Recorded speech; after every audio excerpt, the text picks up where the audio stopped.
Good evening. My name is Sarah Hemminger, and I am the co-founder and CEO of Thread. Thank you for taking the time to join us tonight for threadTALK, for the state of Thread. Some of you have been with us on this journey for almost 2 decades.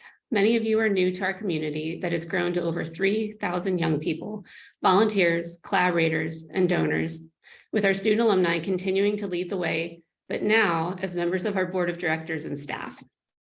Tonight, I will share lessons learned from our collective lived experiences, both the successes and the failures, and how those lessons have been the driving force behind the development of our FY23 through 25 strategic plan.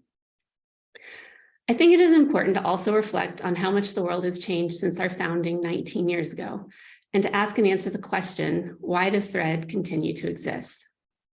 COVID, combined with a growing national political divide, an increased value placed on individualism, and the rapid evolution of the internet and social media have created a pervasive fracture, and the impact is profound. The American Medical Association has deemed social disconnectedness a global behavioral health epidemic, worse for our health than drinking 6 alcoholic beverages or smoking 15 cigarettes a day. A meta-analysis with 148 studies with a combined total of 308,849 participants showed that when controlling for all other factors, socially connected individuals had a 51% higher survival rate. And as we all know, the impact is even more pronounced for historically marginalized communities. Importantly, we also know that social connectedness is critical in achieving just educational and economic outcomes. A growing body of evidence from economist Raj Shetty and others make the case that not just connectedness, but connectedness across lines of difference, specifically class, boosts economic mobility more than anything else.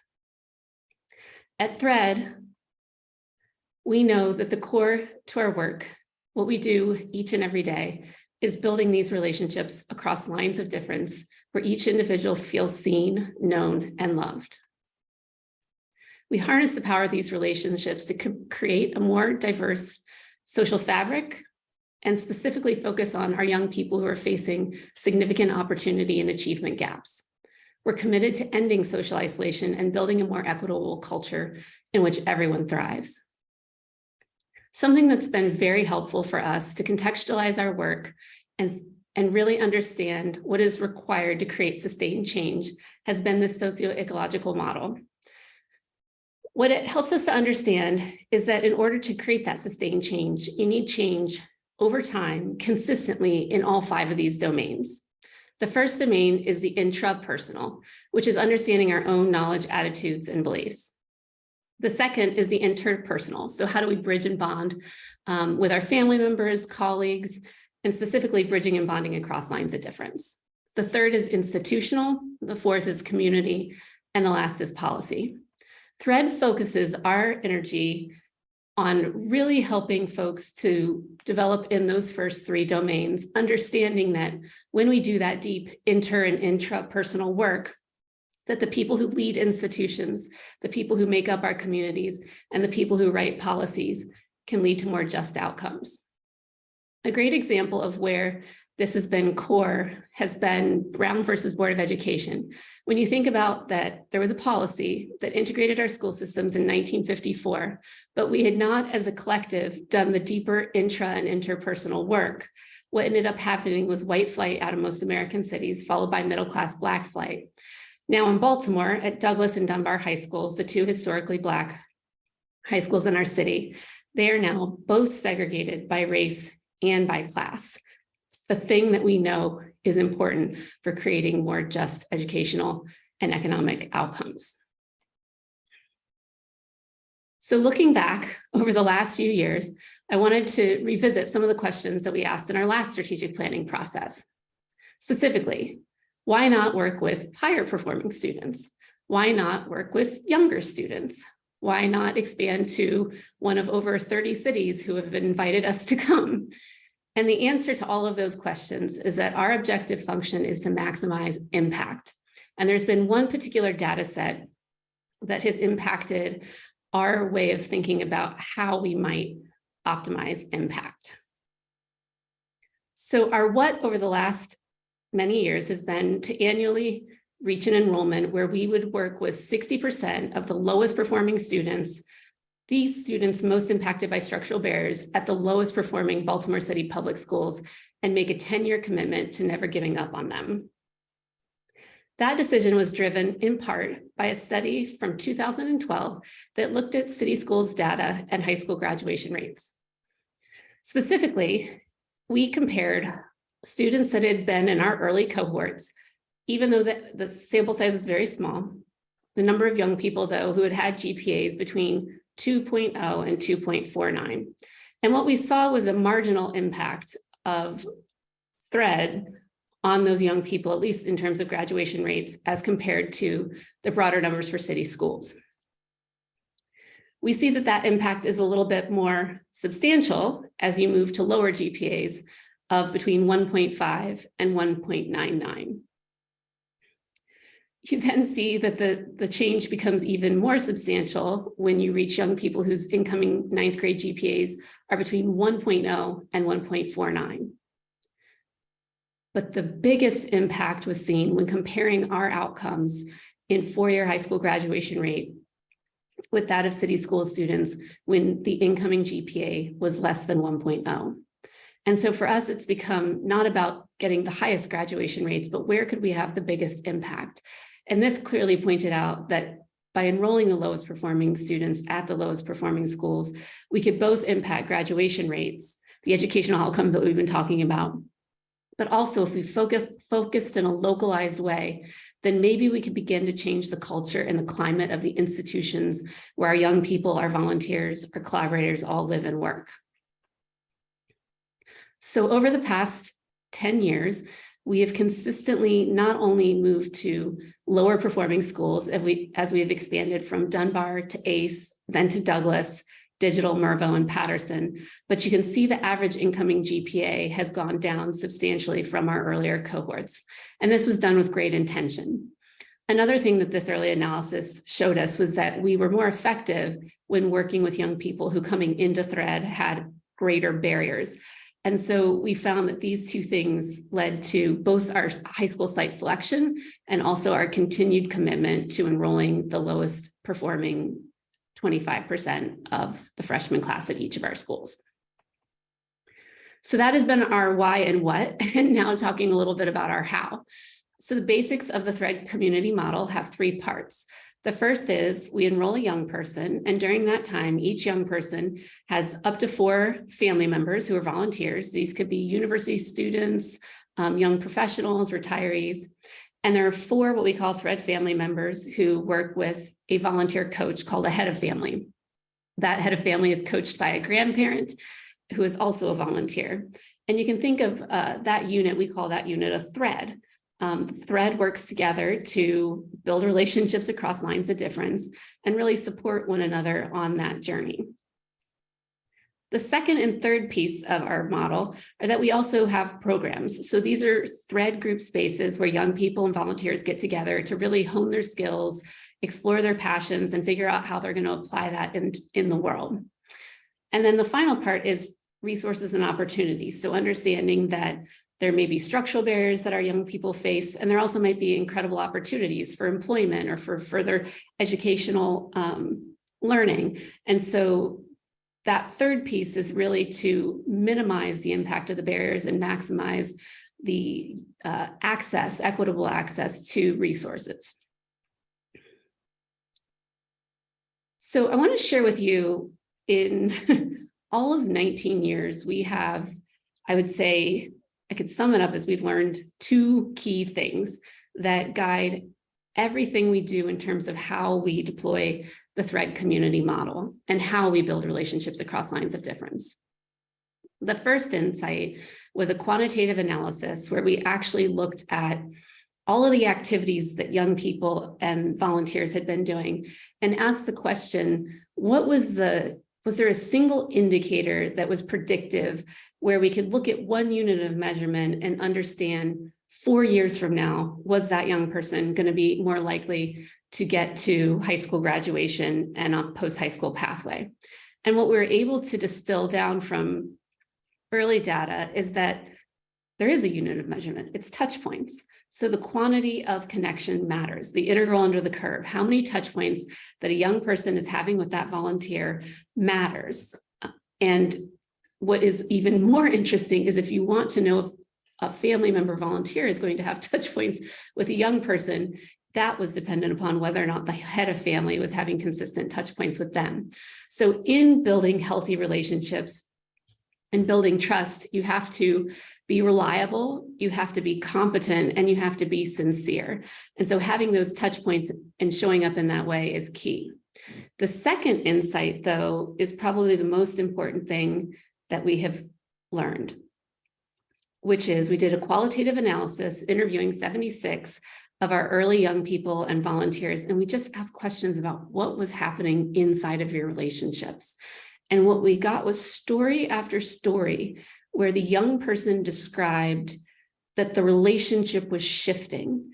So instead of one of, I'm here to help you, I'm going to give you a ride to school, I'm going to make sure that you have breakfast, I'm going to make sure you have a place to do your laundry, which are all needed, it started to shift to a relationship where the young person described being seen by the volunteer, being understood and valued by that person as a human being.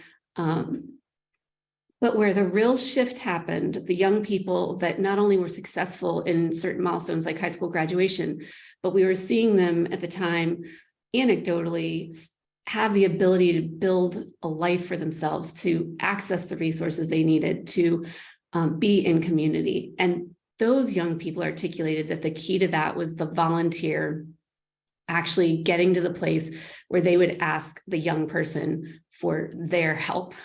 So that reorientation of I'm one, it's me here to help you, to I actually need your help, we have found is the key insight in successfully building equitable relationships across lines of difference.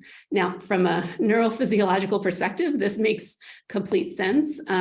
Just like rejection activates areas of our brains associated with physical pain, the act of giving and helping boosts three key brain chemicals that are thought of as the happiness trifecta. So dopamine, serotonin, and oxytocin. So this idea of wanting to help, it is hardwired in all of our brains.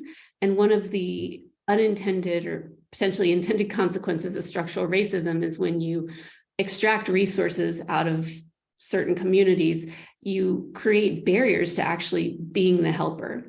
And so what we've learned in Thread is it's key to get that orientation in the relationship. Now, how do we do that? It's harder than it might sound. The dominant culture is one of perfection, putting on, wanting to be comfortable. And what really happens inside of Thread is the successful relationships are where both individuals are able to be their full selves without impeding on the other person's ability to do the same and be vulnerable, which is a counterculture way of showing up. The way that we support people in doing that is we train, coach, and most importantly, model that behavior.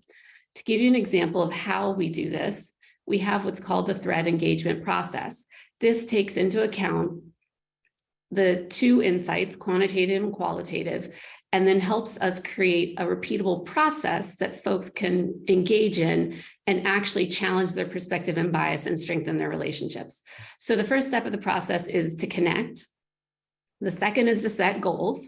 Now, the key in the goal setting is it can't just be a young person setting a goal of, I want to have better school attendance. The adult in the relationship also has to set a goal and share that goal with the young person. That is where the helping, starting to move in both directions, begins to happen. Then together they identify barriers. Maybe the barrier to better attendance is that ride to school. So identifying what those barriers are and then working through them together, you then get to achieve the goal. And we kind of say in Thread, we rinse, repeat, rinse, repeat, rinse, repeat. To put this on the ground a little bit, I'll give you an example for myself and a young person who I met Serene back in 2007 when she was a freshman at Dunbar High School. She is now a Thread alumni and our HR specialist on staff. We happen to have children the same age. And so as we connected throughout COVID, what we were both really struggling with was we each had a goal where we were trying to ensure that, one, our children could actually go to school and that they could connect with other children.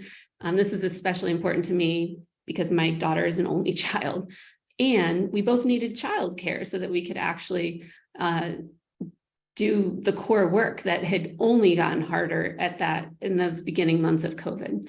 And so we each had a goal, and the barriers were everything from childcare to time to where could our children Zoom from while we were working. And as we worked through those barriers, we realized that by sharing resources that we both had, we could have our kids in a pod together. And so Arlen and Evie would Zoom for 2 different schools, run outside and play in the yard. And each of us were bringing things to bear, but we were able to achieve our goals of supporting our children and also doing our core work. So that's the thread engagement process that when you've known someone for, 16 years, it becomes natural you don't have to say, I'm going to connect, set goals, identify barriers, work through barriers, and achieve the goals, but it just becomes how you live life together, that it's a natural thing to actually want to share what you're striving towards with someone else, have them help you work through your barriers and do the same for them. In order to support the training, modeling, and coaching, though, around showing up in these ways, we have spent quite a bit of time and energy building out curricular content and learning journeys for each of the individuals inside of the Thread community. So if you're a volunteer or a young person or a staff member or a board member who's struggling to connect, and you're trying to understand what is it inside of you, maybe it's a bias that you have that's creating a barrier for connection, then you can participate in something called the Privilege of Relationships, which is a session where you can receive support on how to do that. But then you still have your head of family who's there to coach you through that as well, and then model what that behavior looks like, model how to connect with a young person, model how to connect with another volunteer, and showing up in those vulnerable and sometimes difficult ways. We also built a Thread app to facilitate the Thread engagement process, being, again, a repeatable, replicable process that any 2 humans can go through together. And the app supports all 5 steps. And what has been really critical is, as an organization, especially during COVID, the app enabled us to have a more global view of where connection was and was not happening. And in fact, in the early months of COVID, really throughout the first 18 months, we saw unprecedented numbers in terms of the amount of connections. So at a time when the world was kind of falling apart, we were coming together and connecting more, but just in very different ways than we had previously. The other thing that happened in the early months of COVID that was a real privilege is that we had received in-kind pro bono consulting support from Bridgespan. For those of you who have been around for the almost 2 decades, we're very rigorous about creating a strategic plan, sticking to it, and being accountable to our community for what we've set out to do. In that time period, we knew we could not create a 22 through 24 strategic plan. We were running an ever-changing war room, trying to make sure that the core needs of our community were met. And so that engagement with Bridgespan, though, really helped us codify, what are the decision-making principles when we're moving fast and we're having to make a greater volume of decisions than ever before that would ground and guide us through those moments. And so I'll walk you through some of the highlights of the last few years, but before I want to share what these decision-making principles are. So first is protect the mission. And by the mission, we mean engaging only the most academically underperforming students. We know from our experience that our young people can and do succeed. And so we think it's important to continue to debunk the narrative that it's ever too old. Someone's too old to graduate from high school or has too many barriers, or in this particular circumstance, it's not possible. We just know that's not true. And we've watched our young people succeed time and time again. But it's also maintaining focus on exemplary outcomes, understanding that inside of the structures that we all exist now, high school graduation is a critical milestone in order to have the stability to build a life. And then what we've done over time as we've engaged an even more diverse group of young people, has built out post-high school pathways so that young people can, like I was saying before, really find that intersection of what they're passionate about and what they're really great at. And then get to a place of self-efficacy, again, so that they have the skills and the access that they need to build the life. And then really keeping that localized approach, making sure that we're demonstrating a certain scale here in Baltimore, which I'll speak a bit more about, before considering expansion, direct service expansion beyond Baltimore. The second key decision-making principle is put people first. And we do have a kind of a prioritization order in terms of which people we mean, prioritizing our young people first and foremost, because they're our most powerful resource and they're also under-resourced. And then also supporting the volunteers because they're the key executor of our model and the ones that are in those deep and powerful relationships with our young people. Another piece of this, though, is making sure that we optimize for the longevity of relationships. These are not meant to be transactional relationships. Success in Thread means that if two humans, whether it's a young person and a volunteer, a board member and a collaborator, meet as part of Thread, that we should be optimizing for those relationships to transcend any institution. And in fact, we see that time and time again, student alumni going to visit volunteer alumni across the country when their children are born. Again, we continue to do life together. And then also to make sure that we're fostering the growth of all of the community members. So we fundamentally believe that everyone has something to learn and everyone has something to give. And really then behind that is the expectation that we're all continuing to learn and grow as part of our journey and supporting all of our community members on that journey. The third is focusing on financial resilience. So making sure that we're being responsible stewards and reducing, reusing, recycling where possible, optimizing the use of existing resources. I'll give a few examples in a bit. And then making sure that the way that we execute our revenue strategy is actually helping to deconstruct the individual and institutional haves and have-nots. So understanding if our core work is building relationships across lines of difference, then we might be able to support a foundation in doing that inside of their workplace. That'd be an example of what that might look like. And then the final is elevating equity. It's an aspiration. It'll always be a continual work in progress. We will never be done, but DEI for us is not a project. We want it to be like air, that it's inside of everything we do. And it's just a part of our existence.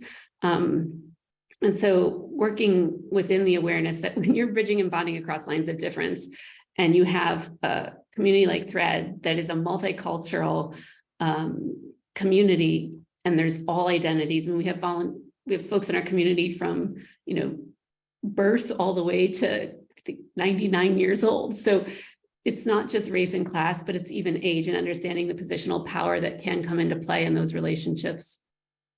And then really trying to reward practices that drive towards equity, both at the individual and institutional level. And part of that is being a sharing organization. So when we have access to resources, the North Star is not Thread. The North Star is creating a city, the city that we all love so much, that actually gets to more just outcomes for everyone involved. And so a huge part of our work is how we work with other institutions, with communities, and inside of policy. All right, so a look back. Some of you may know some of this beginning part of COVID for us, but I think it's worth taking a moment to share. When COVID first, when the governor shut down the state, we had been on this journey, I think, from our beginning, which is we say, like, these are the decision-making principles, these are the things we value, but it's been a continuous process of really working to have our words and our intentions match our actions. And when I look back at the last 5 years, the thing I'm most proud of is the fact that we have made iterative progress in closing the gap between our words and intentions and our actions. So at the beginning of COVID, we decided we're in the process of enrolling new young people into Thread. And we just decided everyone would go home and each of our staff members got a call list. And the plan was to just call every single young person and volunteer and ask one simple question, which is like, are you okay? Why? Because that's what we were all doing with our families. That's what we were doing in general. And what we found is that our community was not okay. I could go through the myriad. We had a 1,500% increase in resource requests in that early time. It was chaotic. It was overwhelming. And of all the folks who weren't okay, our young people were really struggling in some of the most basic ways. And the thing that we repeatedly heard was food was at the core. Even for young people who have access to meals, they did not have access to groceries.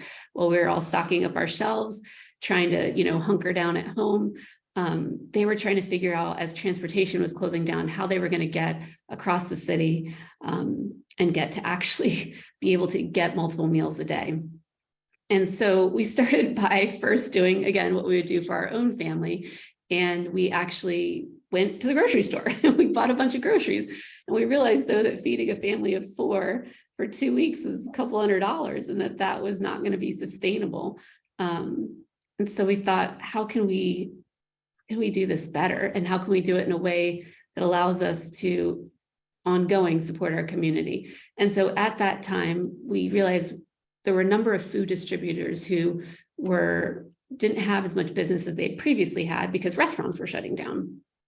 And we realized we could purchase in bulk. So Thread and Baltimore Core partnered up together to purchase food from local distributors. But then we were like, how do we get the food out?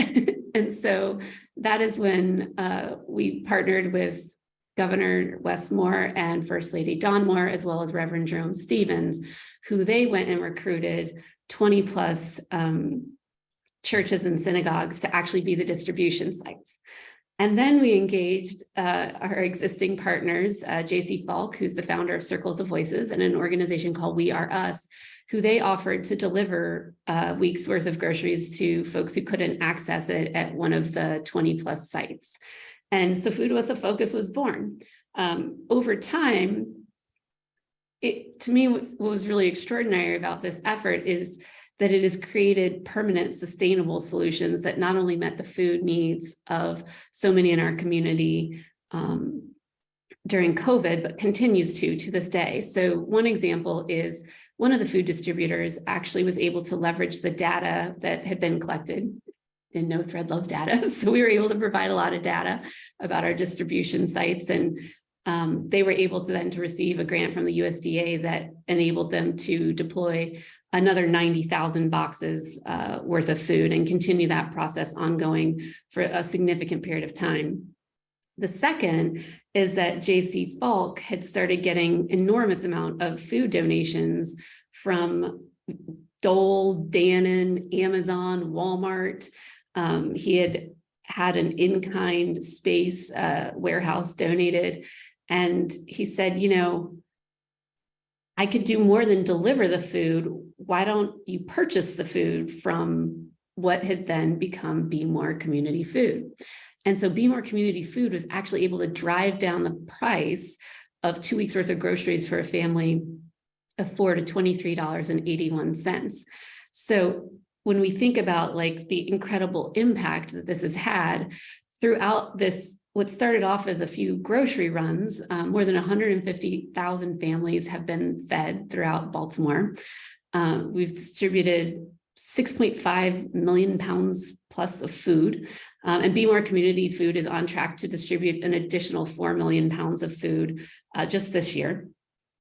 And then we had 20 partner organizations who now we have become able to build strong relationships with in ways that we're sustaining for Thread and others throughout COVID. So when we think about all of this put together, this is a way to reuse, recycle. It is a way to elevate equity, because what we're doing is not only reducing food insecurity and providing healthy groceries by Food with a Focus, purchasing food from Be More Community Food initially, but we're actually reducing carbon emissions. So food loss and food waste is one of the driving factors for climate change. And so it's all interrelated. It's not this thing or that thing or that thing. It's when we think together and partner, we're able to do things in more efficient and effective ways that get to those more just outcomes. So the other thing to really understand about this time period was it was not only our young people and that were really, really struggling. Volunteers opened their hearts and homes in unprecedented ways while they were suffering their own hardships. Some of them had to temporarily leave Baltimore due to transitions at school. Many were undergoing work transitions. Others were experiencing increased needs at home, like schooling a child or caring for a sick loved one. And so you might ask, like, what did connectedness look like in COVID? And I will tell you that some of the things I have witnessed during this time period are some of those beautiful acts of humanity. And I want to share with you about one relationship specifically of two humans who have become inextricably linked at this point. I share this with their permission at their request and out of respect for their privacy, though I'm not going to use their real names. And what I'll say is, while their journeys are extraordinary, their beautiful struggles represent that of so many of the members of our Thread community. So I'm gonna first share with you about Eileen. She is 77 years old, retired. She grew up struggling with dyslexia, frequently physically beaten for her poor spelling and legibility of her writing. She graduated from high school reading at a 6th grade level. So she understood and understands what it was to struggle academically. She then got married, had 2 children, divorced. And as a single parent, she really struggled to balance work and raising her children. So she understood that struggle as well. And at the age of 47, she then received her bachelor's degree in computer information technology. And then at 57, her master's. At the urging of her son, who is also a Thread collaborator and donor, she joined as a volunteer and met a young woman named Alice. So let me tell you a little bit about Alice. Alice is a high school student. She, like me and many others, struggles with anxiety. She has been working 2 jobs, as well as helping be part of the childcare for her younger sibling, both pre-COVID and during. And this is because both of her parents work night shifts. So at first, when Alice and Eileen met, they really, really struggled to connect. They figuring out what what their goals would be, how they were going to find common ground, how they could help, remove barriers for one another. It seemed so impossible at the time. And then at the height of COVID, Eileen had her 3rd heart attack in June of 2020. Alice was super worried. She called, texted, she sent flowers, she kept checking in. She was the person who was there to listen to Eileen as she was going through one of the most frightening experiences of her life. And so according to Eileen, this was the turning point. She was sick, she was vulnerable, and yet in accepting the kindness, compassion, and help from Alice, that is the thing that broke the relationship wide open. Alice was the helper. She felt seen, she was valued, and she knew she was needed. Fast forward a few months later, now we're in the fall of 2020, Eileen learned that Alice was just waking up each morning, logging into class, and then going back to sleep. And because, though, Eileen had embraced help from Alice, there was an open door. So Eileen began picking up Alice each day from her home, bringing her back to her home, where she would Zoom and attend school. And Alice and Eileen would eat meals together, play board games, and talk about everything. So until that point, Eileen was completely hunkered down, right? Remember, it was back in the fall of 2020. She had so many health challenges. This was pre-vaccination, so she was isolated and frightened. But together, they figured out a way, keeping masks, distancing indoors, staying outdoors when possible, to, not just learn US history in real time with the events of January 6th, but support one another through what has been an ever-changing landscape. So when I asked Eileen, because I said, what made you take such a risk? And she replied, I just did what any grandmother would do. And that is thread. We walk through life together. We become extended family. It's messy. It's not always easy. It's really hard. And it's been even harder over the last few years. But that's what happens inside of our community. So they found their way to connecting with each other. Their goal was to support one another, in Alice's case, academically, in Eileen's case, in terms of her health. At this point now, Alice is actually on track to graduate from Douglas High School this year. And Eileen says that she has a reason to live, a reason to make sure she sticks to her diet, to exercise, because she has to see Alice across the first of what we believe will be many, many finish lines. So when you think about what does that look like in the broader thread community, again, we love to measure things. It has meant that just in terms of logged touch points, because not everybody logs touch points, we've had during this time period 97,419 points of connection. And remember the churches, synagogues that I mentioned? Well, to supplement where there were volunteers hosting Zoom sessions out of their homes or out of their workplaces, we also engaged some of those churches and synagogues to be able to run our own Zoom sessions during this time when schools were still physically closed, but we knew we had young people who really needed to be in person for a number of reasons. So over the time period, we've actually now hosted 2,295 of our thread hour sessions, which again, it's one of the programs that we run where young people and volunteers gather to focus on honing their skills and exploring those passions. Well, this has been a really, really difficult time, and we absolutely saw an academic impact on the young people in our community. The key was that we've just stuck at it. We've just kept going. And we've stuck to basics. Basics are you just keep connecting and making sure you understand what the goal is. And then whatever it takes, however many barriers there are, continuing to work together through those barriers. And so what's been extraordinary is this summer, we're seeing some of the highest academic performance we have seen, not just throughout the past few years, but in our history. We actually had 204 summer school classes passed throughout our high school students and had a 75% completion rate, which for us is an all-time high. So we continue to make progress. And we know that our young people are going to continue to reach those goals as we continue to strive together through them.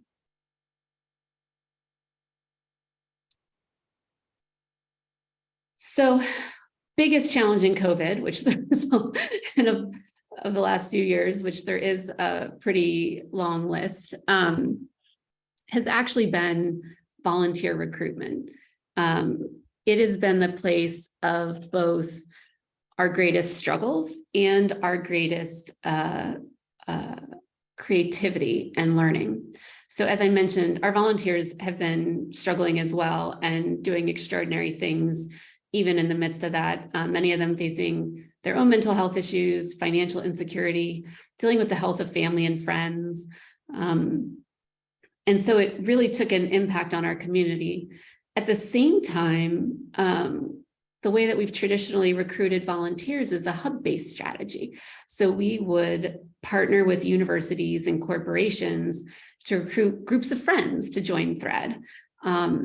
And when the world shut down, it wasn't possible for us to go on those college campuses anymore and engage with young people. It wasn't possible for us to kind of run the practice of how we would go and engage volunteers, which is getting out on the ground, meeting people, sharing about Thread. And so the irony of it was we had at the same time built all of this content that we had used in our trainings and coachings and to help people know how to model vulnerability, showing all the way up, really understanding the value of each and every person you connect with. And George Floyd had been murdered. And so we had organization after organization after organization come to us and say, could you possibly deploy some of that content with my team or in my department? Because we're really struggling to bridge and bond across lines of difference, and things are really, really tense. And over the course of the past few years, that's only further escalated with the labor reckoning. So there's been this interesting challenge on our part to reach potential volunteers, and then this demand for us to support other organizations in bridging and bonding. And so what happened in COVID was we ended up doing just that. So it first began deploying some of our content with Legg Mason, now Franklin Templeton, as well as Johns Hopkins University, Stanford, Loyola. And that looked a number of different ways. It could be a 1-hour session where we did questions to open up, and we helped groups of people go a little bit deeper in that period of time. It took the place of actually teaching semester-long courses, both at Hopkins and at Stanford. We also did things where we developed more significant multi-year engagements where we would be coaching organizations on how to bridge and bond. And you might say, what does that have to do with our core work? It has everything to do with it, because it became our volunteer recruitment strategy. So the same places where we couldn't, for the purposes of recruiting volunteers, get in spaces, were inviting us in spaces to do this part of the work. So what that allowed for us is a pretty big aha, which is, okay, one, this is now our access point, or an access point to potential volunteers. So to help us increase the quantity of volunteers. Two, there's a fundamental difference between someone taking a 31-hour semester-long course and then joining Thread as a volunteer, then joining and having a handful of hours of training. So if they join, they're also more equipped. And the third piece is that over time, what we're trying to do is, again, do the intra and interpersonal work, but impact institutions, communities, and policy, and influence them in a way where when our young person then goes and works at one of those companies or attends university, that they're stepping into a place where there's conditions where they feel like they truly do belong. And so this strategy of using the thing that is our core strength, which is bridging and bonding across lines of difference, has also turned into a critical piece of our ability to grow our community. What I'll share with you here is, this is some of our core metrics. So when we look at, this will give you a real sense of the impact of COVID, and then how this strategy is really rocking and rolling at getting us back where we need to be in terms of recruiting volunteers. This is potential volunteers ID'd in Q1. So historically, we've seen Q1 is usually our strongest quarter, because for us, that's July to September, and it's when many university students come back. And so you can see that in FY20, we had an all-time high at potential volunteers ID. For those of you who were there, we had a huge event at the Pratt on March 3rd of 2020, right before everything kind of imploded. And so that was part of, that was a year where we just had very, very high IDs, not just in Q1, but that for us would have been Q3. But you can see then the impact of COVID, especially in FY21, on our ability to even identify potential volunteers, let alone recruit them, onboard them, support them.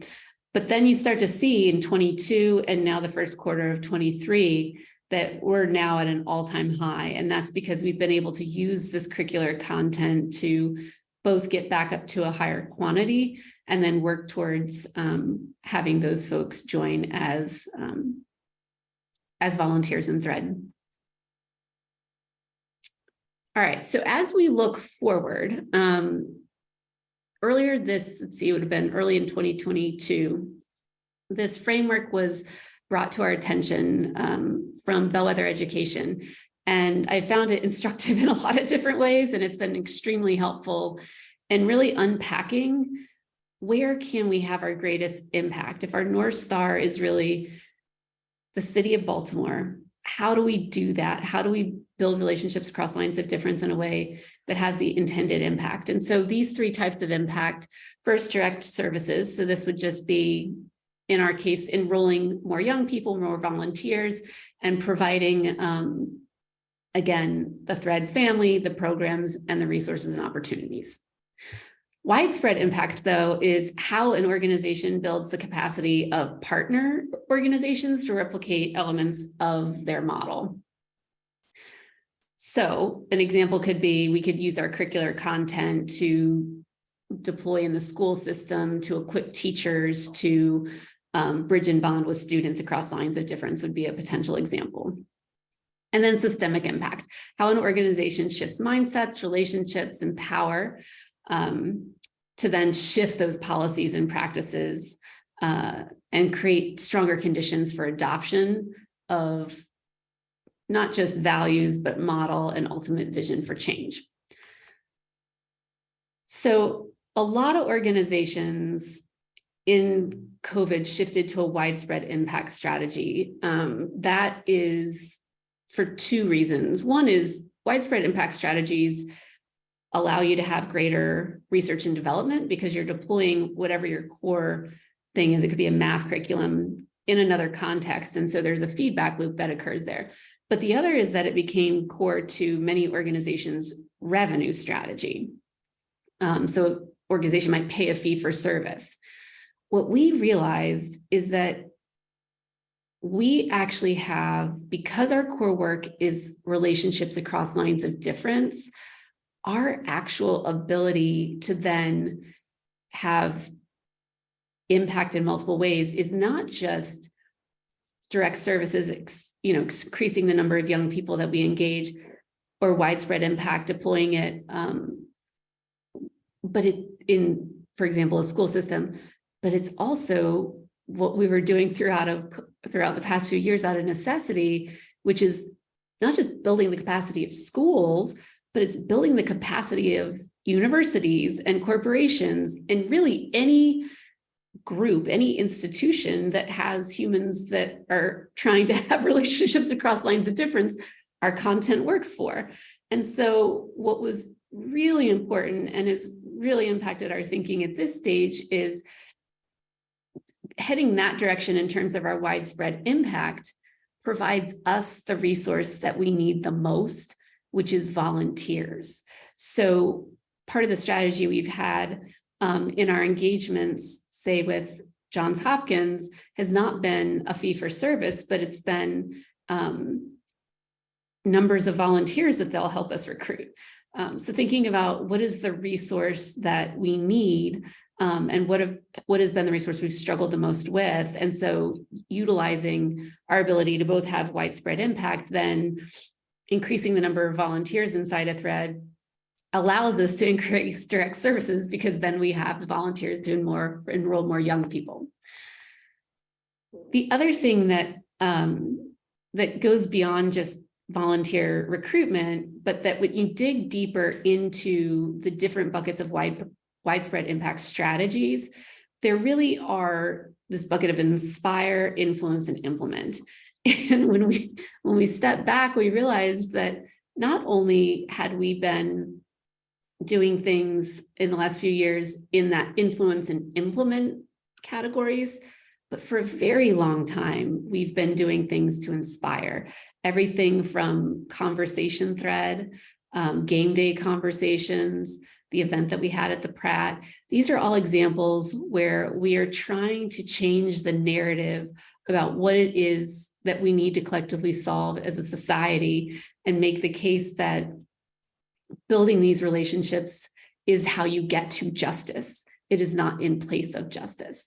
And so realizing that these things we had been naturally doing because we thought they were in the best interest of our community kind of all along. So how does that inform us moving forward? Just a quick recap of where we are on each of these three things to put numbers to it. So direct impact, we currently have 719 young people and alumni, 77% all-time high school graduation rate, with 57% of our young people earning a post-high school certification or degree. I think one thing also important to note that is extremely unusual is once we enroll a young person in Thread, we do not unenroll them. And they will all tell you that they try to unenroll, especially when, we're bugging them. But once we've made a 10-year commitment to a young person, we keep that 10-year commitment. And so sometimes that graduation happens in 4 years, and I've also seen it happen in 7, but we just, again, if that's the young person's goal, we stick with them no matter what.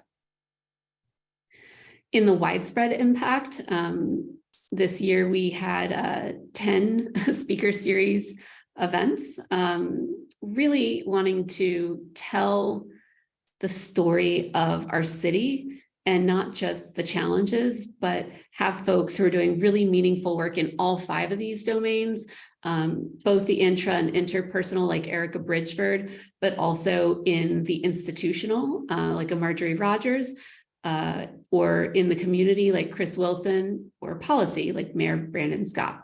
So again, trying to get folks to understand the importance of this work and the role they play in it.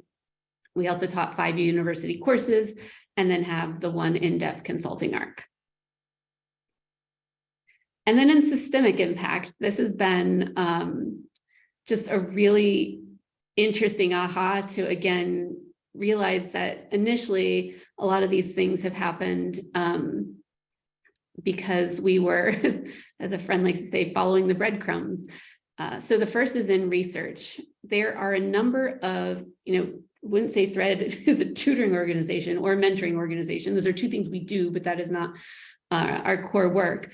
And so what's been happening is there's a number of sectors, specifically 2 that I want to bring up with you, where there's a deeper dive happening on the research side and then also on the practice side. And Thread is a critical part of those conversations. So the first is thinking about service organizations. So AmeriCorps, American Red Cross, City Year, and how can the bridging and bonding work be more effectively done in those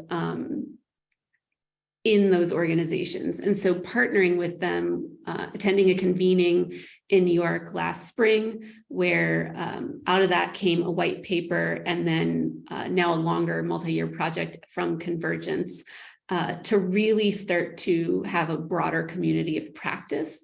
And we were really honored to be able to participate, not just in that convening, but in the ongoing work. The second is partnerships. So we continue to kind of in this research vein, there's a second clustering that's not so focused on bridging and bonding, but it's focused on localized impact. So these are organizations and leaders who have devoted their life to a location.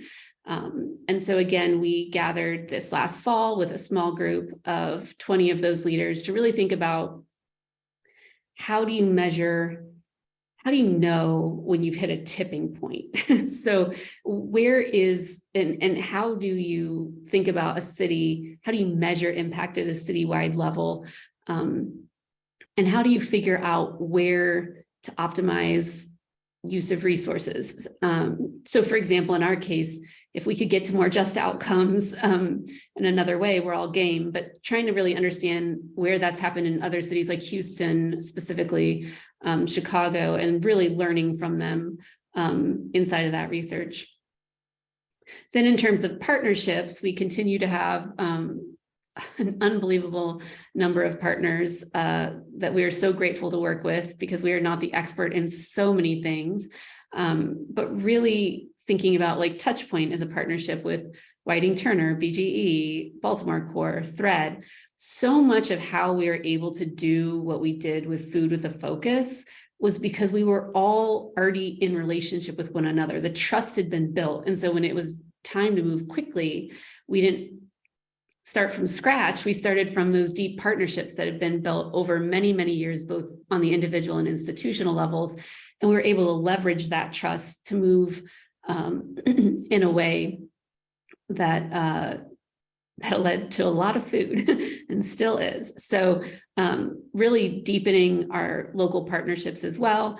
and focusing in on how we will further that as we move into the village on the other side of the mall in the coming months.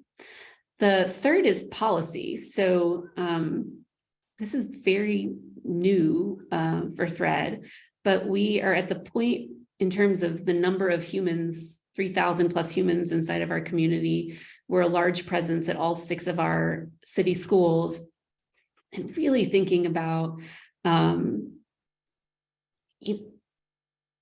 how can we take what we've learned and impact the ecosystem to create a better culture and climate. And so things like advocating for mediation to be in all of our city high schools, we think are a critical part of the role that we play in being good neighbors and sharing our resources.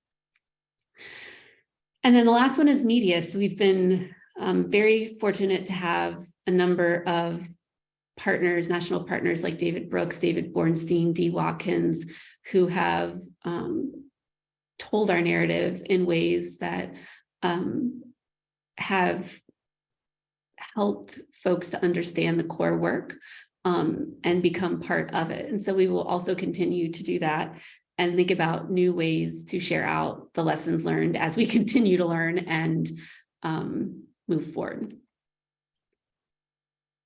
So speaking of moving forward, we are thrilled to be able to share with you kind of our updated what for the FY23 through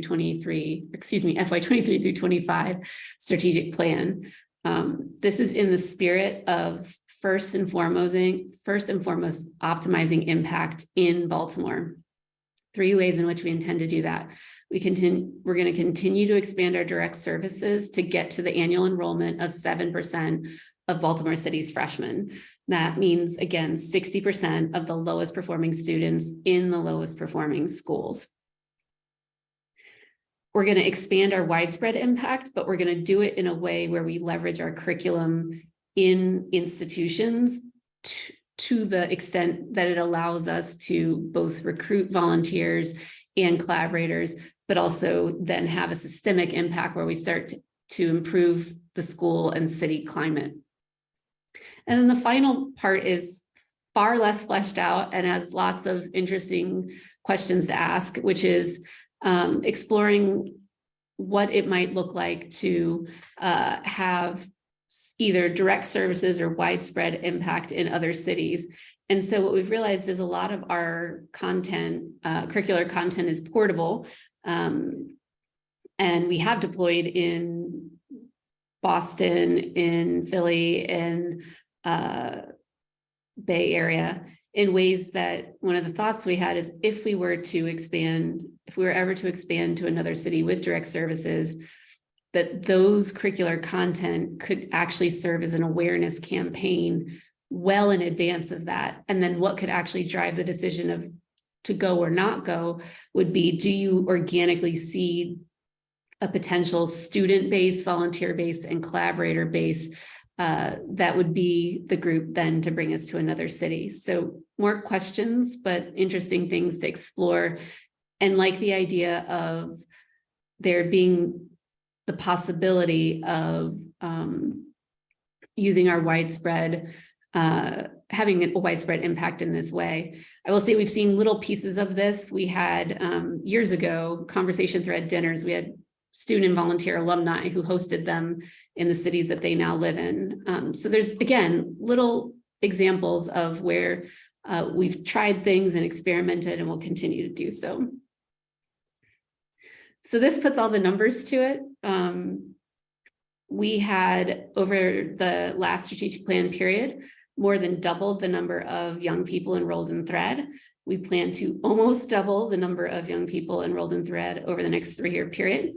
This year, we are we're actually in the process of enrolling students across all 6 of our high school sites, and we will be enrolling the largest number of students in our community's history. So that is a huge milestone coming out of what has been a really hard time. And the intention over this 3-year period then is get to annual enrollment of 7%, which would represent around 304 high school freshmen. Similarly, we're projecting our volunteer growth. We're seeing the signs that we need to see in terms of potential volunteers ID'd and working to get them placed and paired with young people. And then we are also looking at, over this 3-year period, total budget of around $25.9 million to support this growth. So this has been to feel the momentum going in this direction, to feel this is by far the most skilled and most passionate group of staff and board members we have ever had. It feels to me like it felt when we were first, in those first 6 years when it was all volunteer. What kind of happened in our world with the labor reckoning is that we had capacity gaps. We had significant capacity gaps. And what happened was our existing community members showed all the way up and filled them. We had Judy, who is an alumni from our very first cohort, who quit her nursing job to come and support and said, look, I'm just all hands on deck, whatever you need now. Beverly, who was a volunteer, and her background is in science, came on staff as a resources and opportunities manager. So we've just had folks that it just feels as though we have, again, both the right skills and the right passion on our staff team to accomplish what is laid out in this growth plan. And then there's always risk management. So given the challenges that we've had with volunteer recruitment, and one of the upcoming opportunities we have, we're doing a pilot, part 2 of a pilot. So just a little bit of background on the evolution of the Thread community model. When we first started, we did not have this very intricate volunteer model. It was me and Ryan and 15 young people. And then over time, it became abundantly clear that that was hard. And so we moved to a 1-to-1 pairing. After that is when we actually adopted the family part of the Thread model. And that happened as a complete accident. We had recruited too many volunteers and didn't want to turn anyone away. And so decided to give multiple volunteers to each young person, realizing then, oh, we need someone to be the point person for each of these Thread families. And there was born the head of family. That was in 2007. And so it wasn't until 2010 that we actually had the actual threads created, where you have not just the heads of family, but then the grandparent who works within that thread. And so what we've decided to do for both the cohort of students that we enrolled last year and the cohort of students that we're enrolling at this moment is go back to, again, going back to our basics, which is really one, it was a volunteer back then, but it'd be one paid staff person, which is a community engagement specialist with 32 young people. And they would still have the support of the programs and the resources and opportunities, but it would allow us to make sure that we're able to grow our student enrollment at a time where it is needed in schools more than ever before, and make sure that we have the appropriate supports in place. Then with the intention of, once they're in year 2 and 3 in Thread, gradually adding volunteers after we've ensured that the young people we currently have sufficient volunteer support that they need. So this is our kind of contingency, and we piloted it this last spring. We've seen, in terms of student engagement, incredibly high numbers and academic performance that's higher than past freshman cohorts. So very encouraged and looking forward to seeing what this tells us about what our model needs to look like long term. Importantly, this is all happening at the same time that we have the opportunity to participate in a randomized controlled trial. So it's a great time where we've got certain cohorts of students who have this community engagement specialist and certain cohorts of students who have a Thread family. And so we're both going to be able to look at our long-term impact of our model. One of the things that I think just because we were founded by a group of scientists, we've always, with the exception of our very first cohort, selected randomly. And so we have the opportunity to not only do a 3-year forward-looking study on our outcomes, but actually a backward-looking review of our data, and are just really looking forward to being able to understand things. For those who may not be as familiar, one of the challenges we face in understanding our impact is oftentimes the way that high school graduation rates are measured. And I know it's just one metric, but are based on who's on the roster for a school October 1st of their senior year that then graduates. And we're looking at who is in our thread community in their freshman year that then graduates. And so really trying to understand even that 6% to 65% is not a direct comparison. And so we're really looking forward to having a better understanding of and a fuller picture of the truth. And it'll help us to also look at, of these two versions of our model, does one lead to better outcomes? Is one more cost effective? What is is there some way of marrying the two or pulling the best pieces of them to get to, again, an even better version of the thread community model? So we're curious, we're excited, and really appreciative to be having these things all occur at the same time.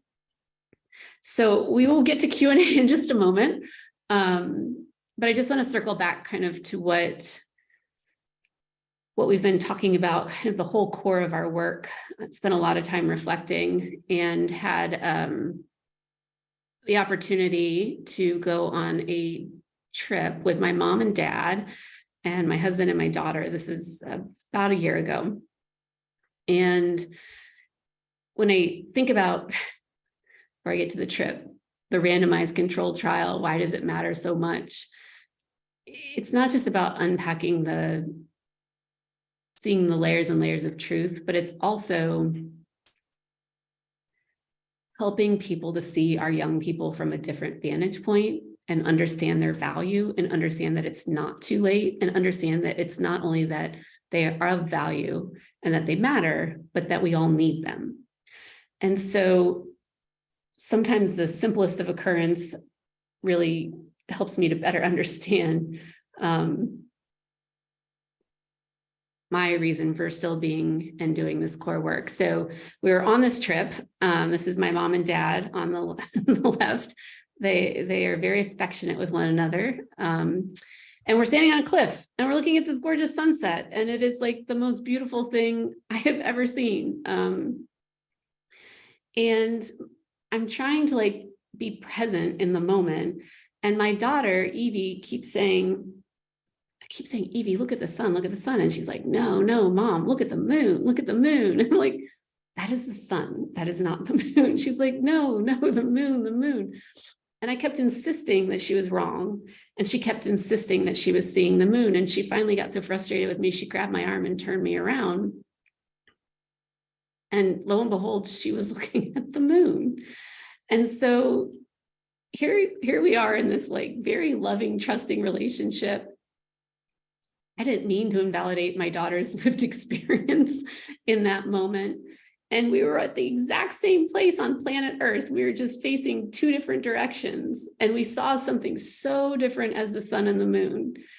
And I think the thing that I keep trying to do, I keep trying to encourage other people to do, is just turn around in your everyday life. If someone's saying they see the moon, get curious about it, ask them why, show me what you see. I don't see it, help me see it.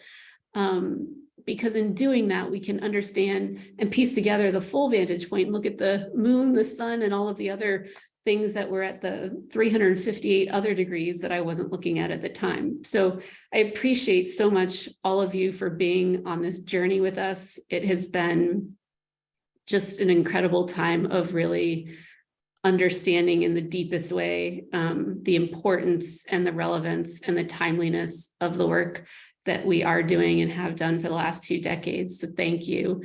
And I look forward to hearing some of the questions. Okay. All right. Let's see.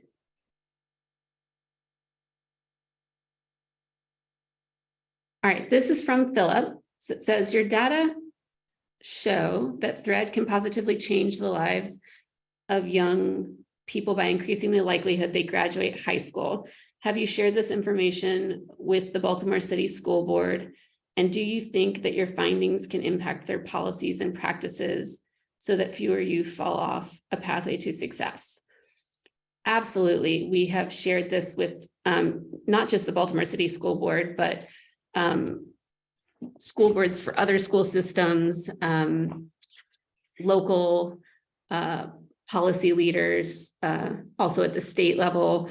And, this is part of, I think, when we think about systemic impact, this is where I think we potentially have not fully realized our utility yet, where we do understand some of the core things needed to support our young people and can help from that policy and for those things to hopefully get in place. Okay, this is from several attendees. What kind of support do you need from those of us watching? How do I volunteer? What else can I do? Yay, thank you. So definitely, thank you for the question. There's so many different things that you can do. One is just, again, starting with the most basic things of like, if we all just turned around a little bit more often, everything could be a bit smoother. But we also need volunteers. And again, like, you could be 18 years old and a Morgan State student, you could be retired, but there's all kinds of different ways to volunteer in Thread. One is to be in a Thread family, but the other thing I didn't mention is that we have what is called resource team volunteers. So those are volunteers who specialize in a given area. So maybe they help set up events, or they're in communications, or they're in finance. It's one of the ways that we use even the back office functions to build relationships at Thread. So, and so if you go to our website at thread.org, you can learn more about those different ways to volunteer. There's also joining as a collaborator. So collaborators in our community are folks who provide pro bono expertise, or services, or financial gifts. So the office space that we have is in kind, donated. So that would be a way of collaborating. We always need support from attorneys to provide pro bono legal assistance. One of the biggest needs we have, and much longer conversation, is around housing. So if you have some form of access to equitable housing opportunities, those are ways to collaborate with Thread that aren't being either a family member volunteer or resource team volunteer. And then also our staff. So our staff is just, again, like I said, and we've had extraordinary help, not just from folks temporary filling staff roles, but coming permanently on staff. So if you're someone who's retired and you want to temporarily add capacity to our team while we're in this massive growth moment, we welcome you too. So those are just some of the many ways. And then there's other things like in our day-to-day work. We had a coat drive this fall, 500 coats. And again, it wasn't just for Thread folks, it was open to everyone in the Baltimore community who might need a coat. We have an upcoming, I get the name wrong, but it's like a baby toddler shower. So if you have things like that that are in good condition, we would love to have them. We are beautifying our office space right now and, looking for cool artwork to put on the wall. So anything you could think of, just please reach out to us, because we will leverage all of your talents and skills and would very much appreciate your help. Okay, from Barrett. Where do you see Thread in 5 years? What would your ideal role for Thread, I'm assuming, be in Baltimore?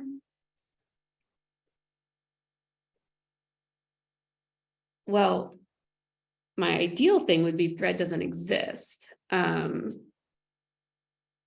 ideal thing would be that we had actually kind of rewired the city. I think about it like the brain.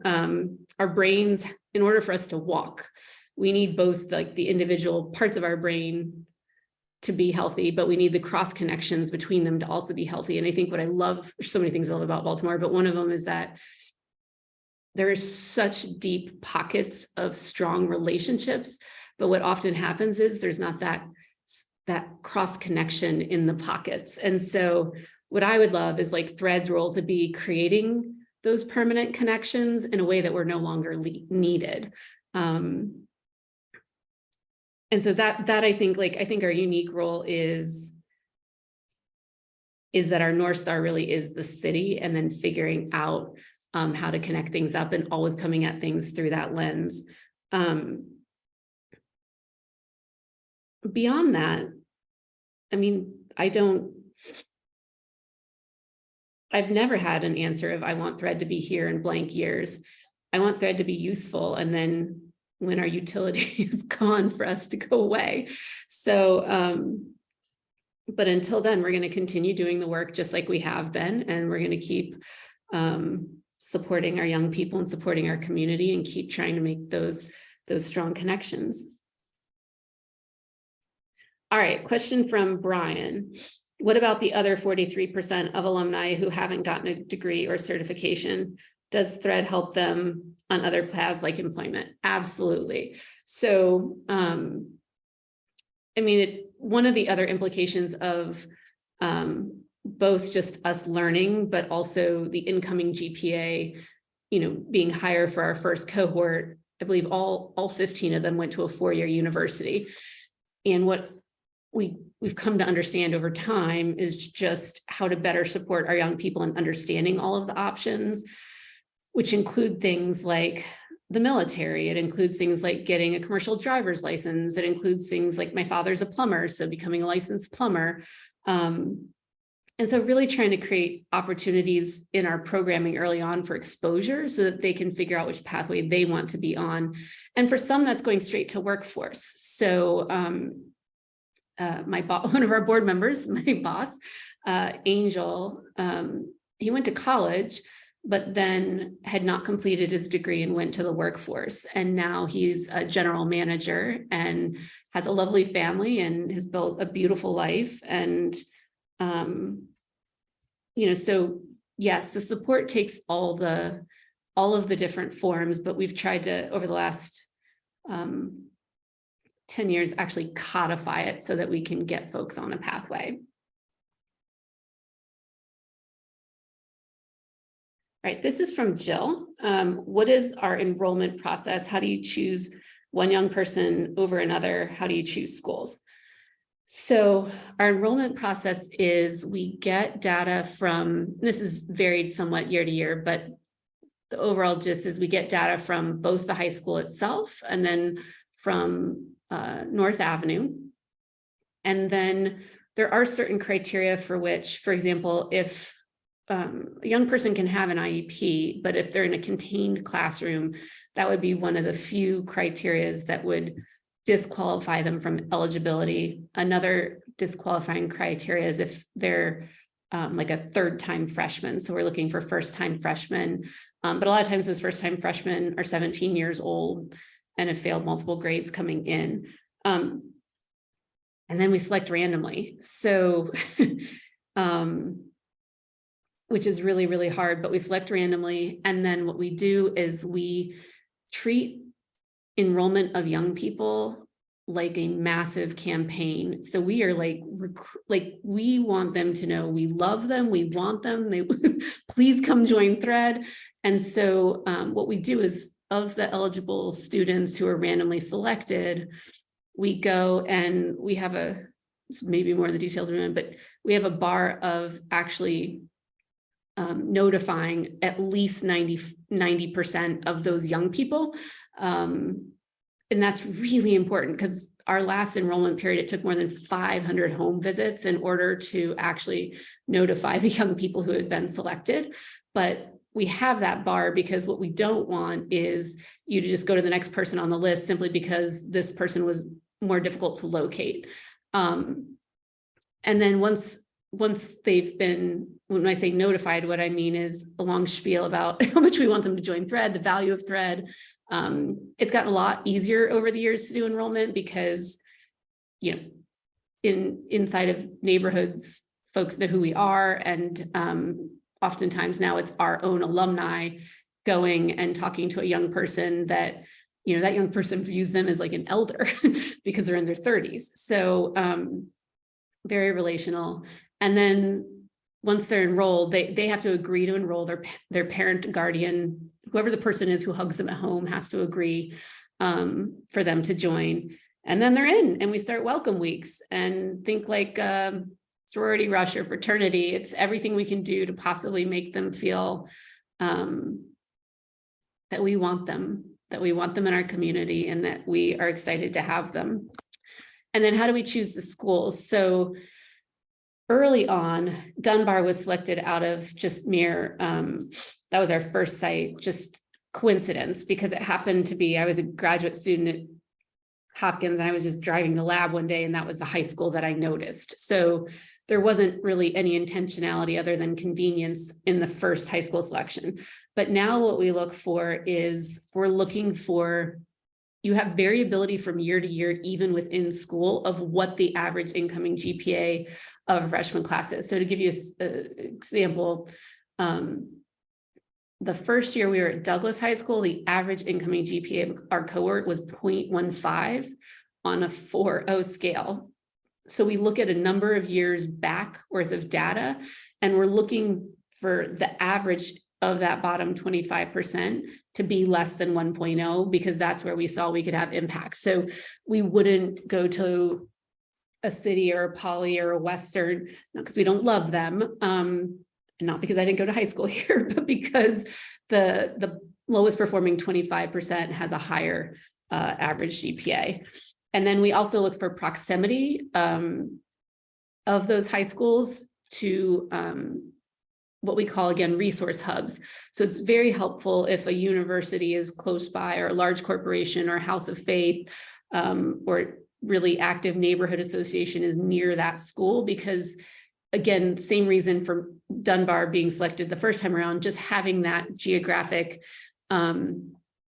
proximity creates a level of convenience. And because of how redlining was founded in Baltimore, there's so many times where we're like, a world away, but feet away at the same time. So that's a real opportunity where, if you think about like Greenmount and Guilford, like you just have to cross the street. So thinking about how can we intentionally create these really thick bonds in a way that could reinforce some geographic neighborhood love as well.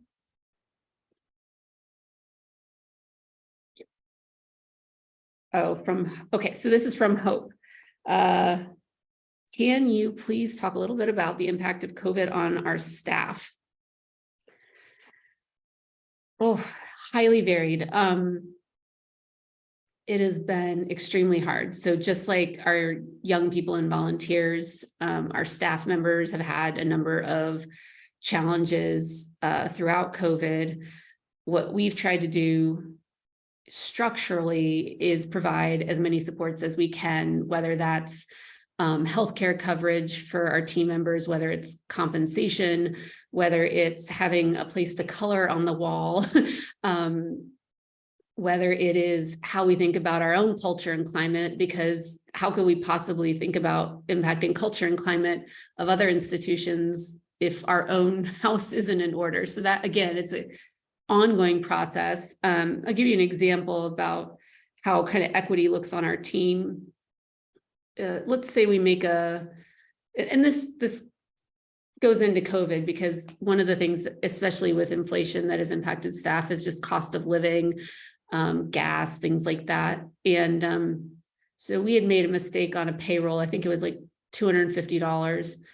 And so the way equity looks in practice for us is not just running a payroll right then to rectify that $250, but actually paying what we essentially think of as a repair fee to try and, because maybe that $250 meant somebody was late on their credit card bill, and then had a late charge or something like that. So trying to think about all the ways in which it's impacted our staff, and then just like banding together. So like I mentioned earlier, Serene and another staff member, myself, we all had a pod.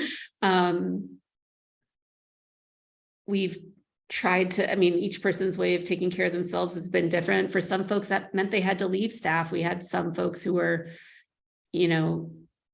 parent of 3 young kids, and it just wasn't feasible to continue. So that question I could answer for quite a long time, because it's just been really hard.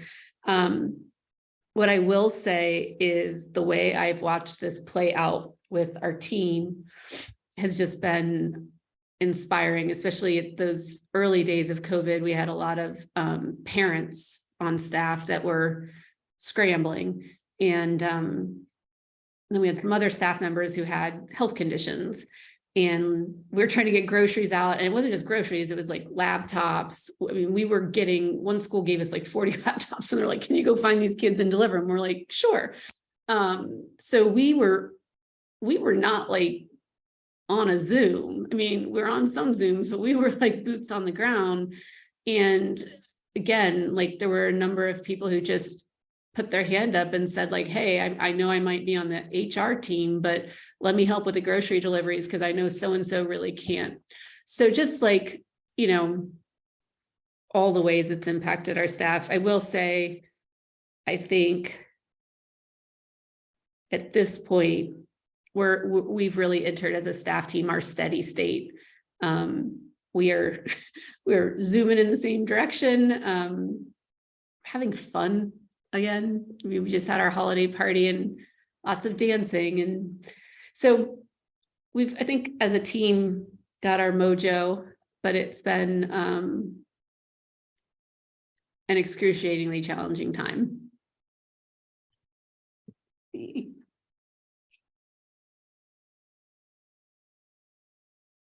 All right, this is from Derek. My grandson has been in Thread since June 2022. Thank you. That's a critical time for a volunteer to have joined. Oh, in Thread. Oh, he is in the 10th grade and not progressing very well. I understand that Thread is here to help. Should I wait for Thread to develop and help him? Well, I don't. Well, I could know your grandson. I'm not sure.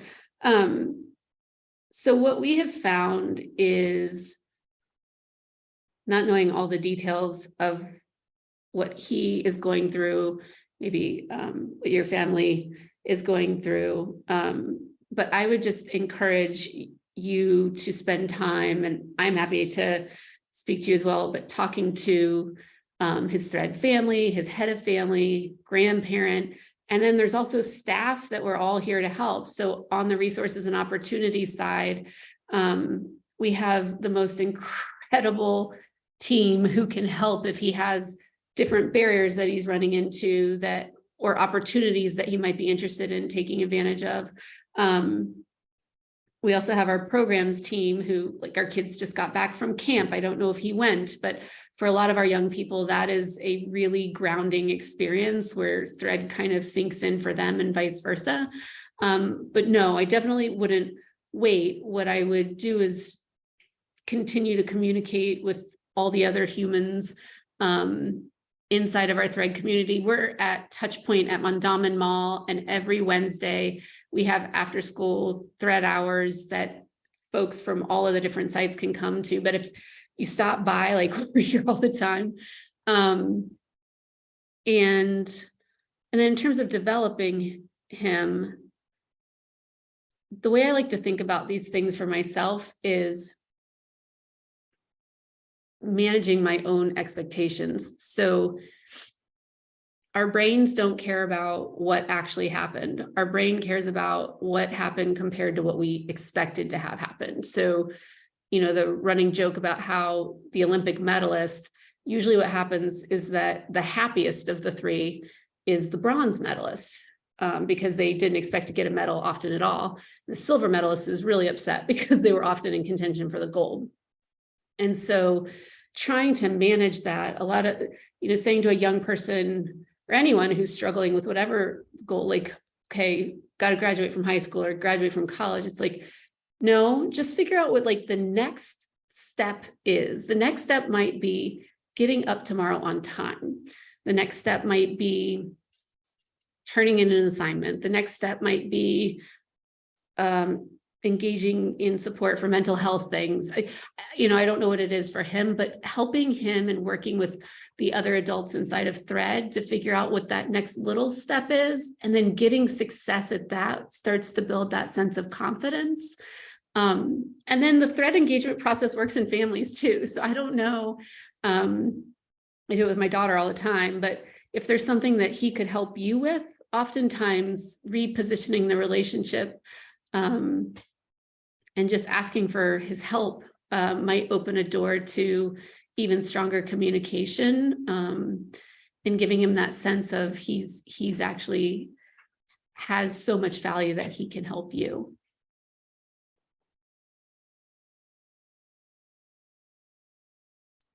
All right, time's up. Okay.